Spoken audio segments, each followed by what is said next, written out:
My parents gave me an old, dilapidated house, and my sister, apartment, didn't know who owned land. At first, I thought it was just bad luck. My twin sister Bryn got a shiny condo in the city, while I was handed a falling-apart farmhouse on the edge of town. The walls were cracked, the roof leaked, and the floors creaked under every step. My parents, Warren and Claudia, said it was fair, that it would teach me responsibility. I didn't see it that way. It felt like they were punishing me while rewarding her.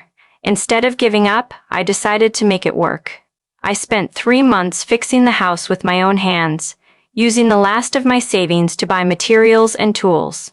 I ripped out moldy floors, patched the walls, fixed broken windows, and painted every surface. Every day was exhausting, but slowly, the house started to feel like mine. I kept careful notes of every repair and every expense, just in case I needed proof of what I had done. One day, my mother showed up unexpectedly with eviction papers. She said, "This was never meant for you," as if all my hard work didn't matter. That's when I realized something was off. I had already started looking into the deeds and noticed the property wasn't in my father's name. I called my friend Nolan, a lawyer, and asked him to investigate. While he dug into the records, I kept working, determined to finish what I had started. A neighbor named Helen mentioned that the land had belonged to my grandmother Estelle.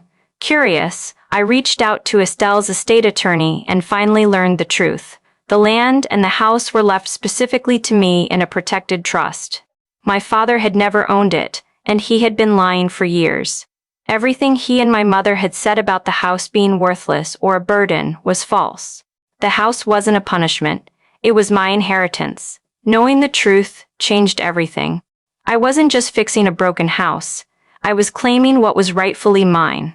The betrayal from my parents stung, but it was replaced with a quiet satisfaction.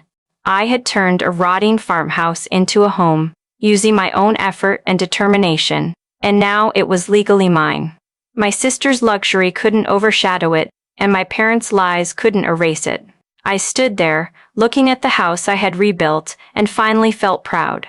For the first time, I understood that sometimes what looks like misfortune is actually an opportunity waiting for you to take it. I threw myself into renovations, ripping out molded floors, rewiring old panels, and rebuilding the porch from scratch. I know my way around carpentry, so every board I laid felt solid and right. The work was exhausting, but I loved seeing the house slowly come alive. Bryn came by once, glanced around, wrinkled her nose, and left without offering a hand. My father showed up another day, walked through silently, and told me not to get too attached. My mother bombarded me with messages, insisting I sell and move somewhere smaller. I ignored them and kept working. While clearing out the attic, I found old property surveys hidden under dusty boxes. They showed that the house sat on 11 acres of land near a planned commercial zone. I called Nolan, my lawyer friend, to check the details. He confirmed the land was worth $340,000 and rising. Suddenly, what I thought was a burden felt like an opportunity hidden in plain sight. My parents hadn't just handed me a rundown house. They had tried to hide something valuable from me.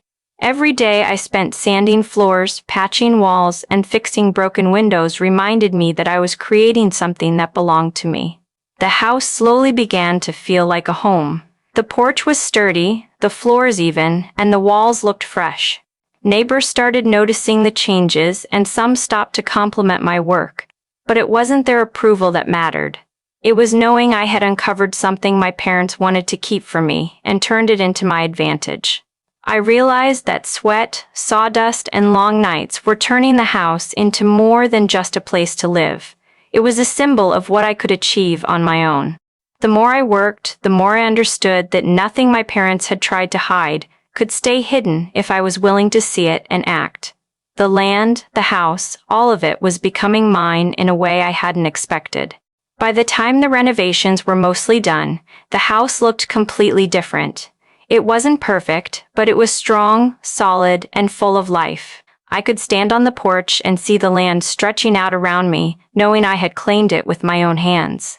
The work had been hard, but it had taught me that even what seems like a punishment can turn into an opportunity if you're willing to put in the effort and keep going no matter what. I had turned what my parents tried to hide into something I could be proud of, and that feeling was worth every sleepless night and every drop of sweat. I noticed cracks forming in Bryn's perfect life when I saw her name on a courthouse docket. She owed $68,000 in credit card debt, had 2 judgments against her, and a garnishment on her paycheck. She'd been living off credit for 3 years, all while claiming to work at a consulting job she had actually lost months ago. My parents had been quietly covering her rent and expenses the whole time. When I confronted Bryn, she broke down. "They said you didn't need help. You're the strong one," she whispered, tears in her eyes. I felt a brief flicker of pity, remembering the sister I grew up with, but it didn't last. She had never once lifted a finger to help me with the house, never offered support when I was struggling. That pity hardened into resolve. I started keeping track of everything. I made a folder with every loan Warren had given her, every bill Claudia had paid, every lie they told to shield her. Each document, each note, painted a picture of the truth. My parents had protected her while letting me fight for everything on my own. It wasn't fair, and I refused to ignore it. As I organized the folder, I realized how long this had been going on. Bryn's life was far from perfect. Her stability was built on borrowed money and parental favors. My parents had been trying to maintain her golden image while I quietly built something of my own. I felt a mix of frustration and clarity. I could see how carefully they had manipulated the situation to favor her, but I also understood that their control had limits. The more I looked at the numbers, the more certain I became that I needed to protect myself. I had worked hard for everything in the house, every improvement and every repair, while Bryn had coasted through life, unaware of the real value in what she was given. It was time to separate her mistakes from my achievements. Keeping the folder became my anchor. It reminded me not to trust appearances, and not to rely on anyone else to secure my future. Bryn's struggles didn't make me feel superior, but they strengthened my focus. I learned to watch carefully, document everything, and act decisively. It wasn't about revenge, it was about recognizing the truth, understanding the system my parents had set up, and ensuring that what was mine remained mine. For the first time, I felt a quiet certainty. I could help myself and protect what I had earned, while Bryn would have to face the consequences of her choices and the reality my parents had tried to shield her from. I didn't need to save her, but I would never let their favoritism take what was rightfully mine. Warren and Claudia showed up together on a Sunday morning without any warning. Warren walked in and said Bryn needed the house and that I had 48 hours to leave. He claimed the deed was in his name and insisted it was his decision alone. I asked to see the deed, but he refused to show it. Claudia jumped in, trying to sound comforting, and said they would help me find a smaller apartment somewhere simpler. As soon as they left, my phone blew up. Aunts, uncles, and cousins flooded the family group chat with messages, calling me selfish, ungrateful, and cruel. I didn't reply. I knew arguing with them would only give them more power. Instead, I called Nolan and explained everything. He told me to stay where I was, not to sign a single paper, and that he would handle it legally. That evening, I walked through the house I had spent months restoring. Every floorboard, every wall, every repaired corner reminded me that this was mine. I locked the doors and sat in the kitchen, listening to the quiet, feeling a mix of fear and determination. I knew my family would try to push me out, but I wasn't going anywhere. The hours passed slowly. I thought about all the work I had done, all the sweat and effort, and I realized that giving up now would mean letting them erase everything I had built. I wasn't just protecting a house, I was protecting the future I had fought for. The thought of leaving, even for a moment, felt like letting them win. That night, I lay in the bedroom I had rebuilt, staring at the ceiling and thinking about the confrontation. Warren and Claudia didn't understand that a house isn't just walls and a roof, it's what you make of it. I had poured myself into it, and no threat could take that away from me. I knew I would face pressure from them, but I also knew I had legal support and a plan. As I drifted off to sleep, I felt a strange calm. The house was quiet, secure, and full of proof that my work and my rights mattered. No messages, no threats, and no ultimatums could change what I had done. I had 48 hours to stand my ground, and I was ready. I wasn't leaving, and for the first time, I truly felt that this house was mine in every way that counted. Nolan called me with news that changed everything. He had gone through the documents and explained that my grandmother Estelle had set up a trust back in 2009, years before she passed away, to make sure I would be protected. The papers said the land and the house would belong to me once I turned 25, held safely in trust until then. Warren had been named the temporary trustee, but that didn't give him ownership. He was only supposed to transfer the property when I reached the right age. I felt a mix of shock and anger as I listened. 3 years had passed since I turned 25, and Warren had done nothing. He had kept me in the dark while pretending the house was worthless. Nolan showed me emails he had found between my father and a developer offering $290,000 for the property. Warren had been planning to sell the land, pocket the money, and convince me the house was condemned. Sitting in my kitchen, the one I had spent months restoring, I held the trust papers in my hands. The walls around me smelled of fresh paint and wood polish. The floors polished and solid beneath my feet. It hit me that every repair, every sleepless night, and every dollar I spent had been on something that was truly mine. My father hadn't just lied to me, he had tried to steal what was rightfully mine. The betrayal stung deeply, but I also felt a sense of clarity. For years I had been doubting myself, wondering if the house had been a mistake, if my parents had been right. Now I understood the truth. The house, the land, and everything I had built was legally mine. My effort had transformed the property into a home, but the trust made it untouchable. Nolan explained what steps to take next, but I barely needed them. Holding the documents, seeing the proof in writing, made me realize how important it was to stand firm. My father's deception couldn't erase the work I had done or the value I had created. Every corner of the house, every repaired wall, every nail I had hammered was part of what I had earned. Finally, the fear and uncertainty I had carried for so long began to fade. I wasn't just defending a building, I was protecting my inheritance, my future, and the legacy my grandmother had left me. The trust confirmed that the house was mine in every sense, and nothing Warren could do would change that. For the first time, I felt completely in control, knowing that the truth was on my side and that everything I had fought for was untouchable. I drove 2 hours to see my grandmother Estelle, not sure what to expect. When I arrived, she looked at me and said, "Took you long enough?" There was a calmness in her voice, but also a sharp edge that told me she had known much more than I did. We sat together, and she began to explain everything. She had watched my father favor Bryn for years, and my mother let it happen without question. She had seen the way they tried to control me and my future, and quietly, she had built a safeguard. Estelle told me that the land and the house were meant to give me a foundation my parents could never take away. It wasn't just property, it was protection, something to make sure I could stand on my own. She handed me a second document, a notarized letter, clearly stating that Warren was never allowed to sell or transfer the property. He knew, she said, her eyes steady. He's known for 3 years, and he lied to your face. Hearing that made my chest tighten. All the deception, all the tension, suddenly had a reason. My grandmother had been steps ahead, making sure I couldn't lose what was rightfully mine. I hugged her, holding on tight, and for the first time in months, I cried. The tears weren't just sadness. They were relief, gratitude, and a sense of justice finally coming together.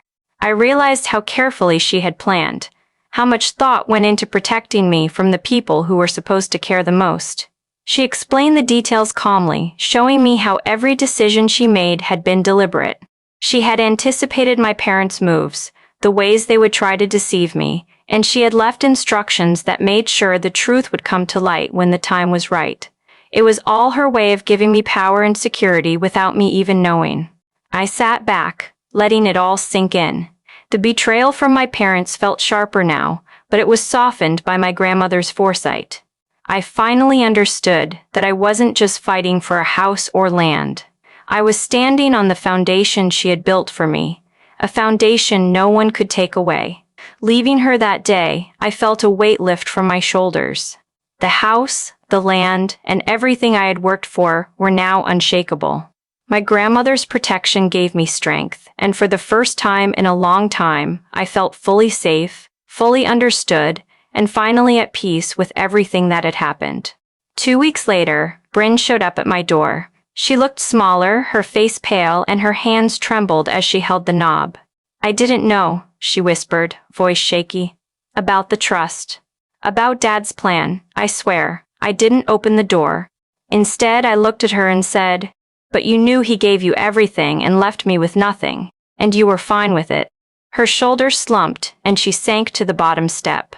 "I'm drowning, Ivy. I owe $74,000 now. Mom and Dad cut me off after the meeting. I have no one," she admitted, tears streaming down her face.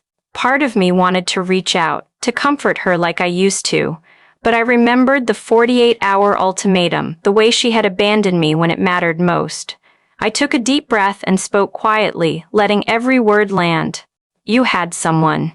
You had a sister. And you threw her away the second it was convenient."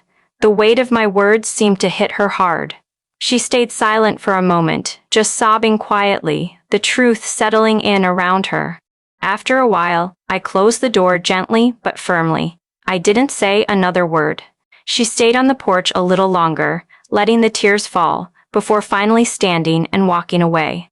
I watched her go, feeling the familiar pull of concern, but also a strange sense of closure. I had done my part, and now she had to face the consequences of her choices. The moment left a quiet emptiness, but it also reinforced the strength I had built. I realized that protecting myself meant letting go of the people who couldn't support me when it mattered. Bryn had to understand the weight of her actions, and I had to honor my own boundaries.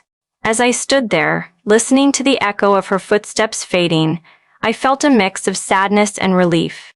It wasn't anger, and it wasn't satisfaction. It was clarity. I had done everything I could to fight for what was mine, and now the rest was up to her. I stepped back inside, closing the door fully, knowing that my life, my house, and my hard work were safe, and that letting go was sometimes the strongest thing I could do. I finally finished the house. After months of hard work, every corner repaired and polished, I felt proud of what I had built. I hired a photographer to capture the transformation and listed it as a short-term luxury rental.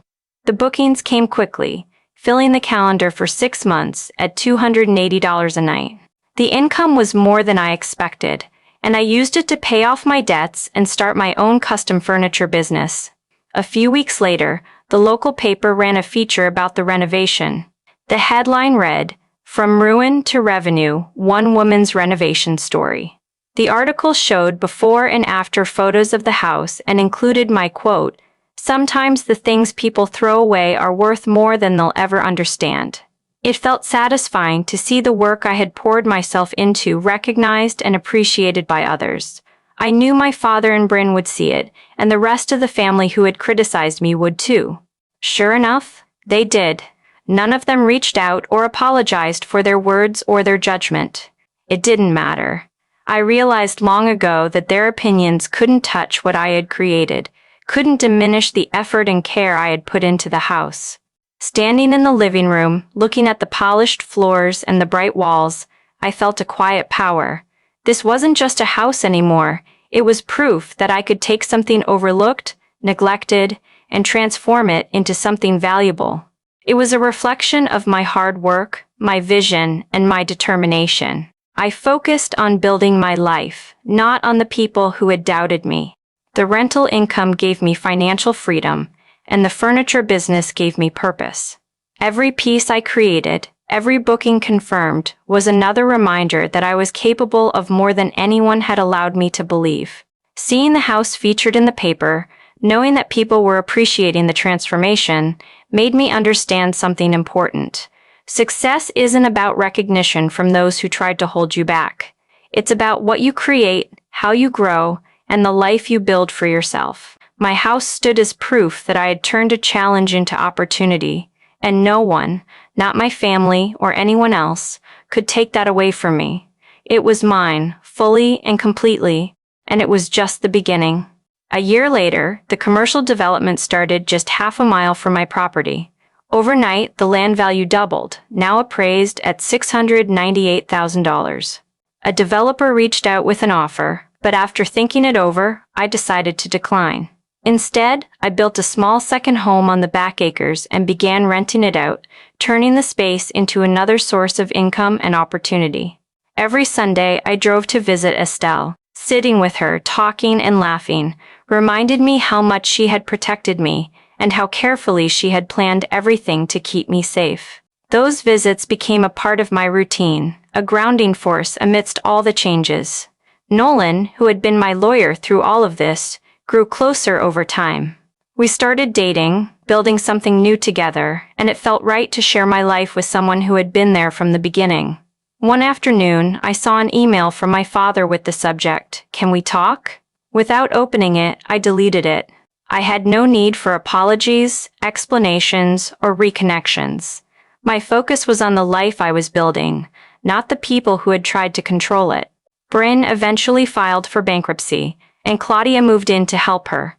I learned about it through a cousin, but it stirred nothing in me, not anger, not sadness. Just a quiet peace that comes from knowing you did everything right for yourself. Standing on the porch I had built, I sipped my coffee and watched the sunrise over the land that had always been mine. The trees glowed in the morning light, and the house, sturdy and proud, looked like a reflection of all the work and choices I had made.